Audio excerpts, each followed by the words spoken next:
আসসালামু আলাইকুম সকলকে। মাশাআল্লাহ এগ্রোতে স্বাগতম। আজকে আরও একটি নতুন জাতের মুরগি নিয়ে এসেছি, সেটি হচ্ছে ব্রাহ্মা। এই তিনটি মুরগির বাচ্চা আমি মূলত আমার এক পরিচিত ভাইয়ের থেকে নিয়ে এসেছি।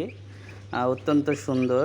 আপনারা সবাই হয়তো জানেন যে ব্রাহ্মা অত্যন্ত উন্নত জাতের একটি মুরগি। দেখা যাক আল্লাহ ভরসা এগুলো বড় করতে পারি নাকি। সবাই দোয়া করবেন।